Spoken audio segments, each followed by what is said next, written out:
चलिए गाइस, एक केबीसी का सवाल पूछता हूं। क्या पता यही सवाल हॉट सीट पे अमिताभ बच्चन आपसे पूछ लें। सवाल यह है कि इंडिया की पहली महिला पायलट कौन सी थी? क्या आप उनका नाम जानते हैं? बताइए। तो चलिए मैं इसका जवाब देता हूं, आप अपना जवाब मेरे जवाब से मैच करिएगा। 1936 में मात्र 21 साल की उम्र में सरला ठकराल को उनका पायलट लाइसेंस दे दिया गया था और वो इंडिया की पहली महिला पायलट भी थी। गाइस, क्या इसके पहले तक के फैक्ट आप जानते थे? और अगर नहीं जानते थे तो चैट सेक्शन में जरूर लिखिएगा और ऐसी अमेजिंग फैक्ट वीडियोस के लिए यूट्यूब पे हमारे चैनल को सब्सक्राइब कर लीजिएगा। वुंडा नाम की एक चिंपैंजी कुपोषण की शिकार थी और इसी वजह से वो मरने की कगार पर थी। तब उसे जेन गुडोल नामक एक महिला अपने चिंपैंजी रिहैबिलिटेशन सेंटर पर लेके आ गई और उसकी खूब सेवा करी। थोड़े दिनों बाद वो अच्छी हो गई।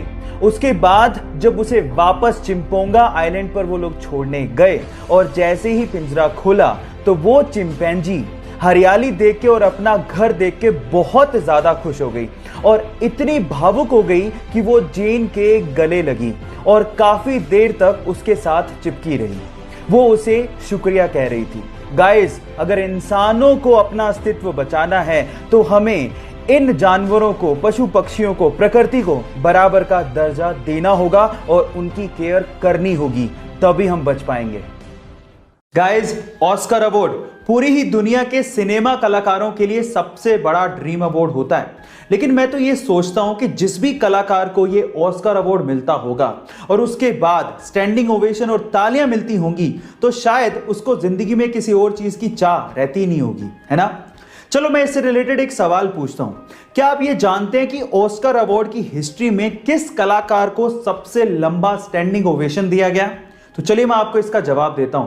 वो कलाकार थे चार्ली चैपलिन, जिन्हें 12 मिनट के लिए स्टैंडिंग ओवेशन दिया गया और स्टैंडिंग ओवेशन के बाद वो काफी ज्यादा इमोशनल भी हो गए थे। गाइस, ये अमेजिंग फैक्ट जान के आपको कैसा लगा चैट सेक्शन में जरूर लिखिएगा। 1 फरवरी 2021 को, यानी कि अभी कुछ ही दिन पहले, हमारे पड़ोसी देश म्यांमार में एक अजीब सी घटना हुई।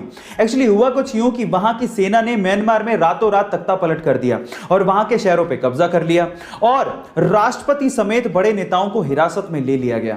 लेकिन जब ये तख्ता पलट वहां पे हो रहा था तो वहां पे कुछ ऐसा घटा जिसे सुनने के बाद आप लोग पक्का हंस देंगे। एक्चुअली हुआ कुछ यूं कि म्यांमार की सेना जब म्यांमार के संसद पे कब्जा करने के लिए जा रही थी तो संसद के सामने एक महिला, जो कि एक एरोबिक इंस्ट्रक्टर थी, डांस कर रही थी।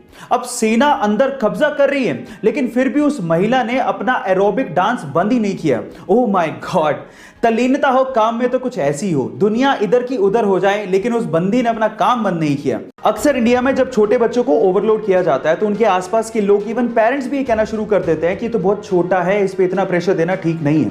अगर आप भी ऐसा सोचते हैं तो इस बच्ची के बारे में सुनो। इस बच्ची का नाम है ली यी।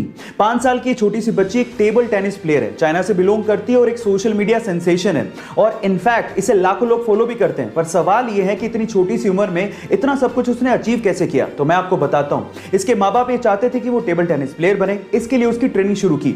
जब उसकी ट्रेनिंग की जाती थी तो कोचेस उसे हद से ज्यादा हार्डवर्क करवाते थे, जिसकी वजह से कभी कभार वो रोने भी लगती थी।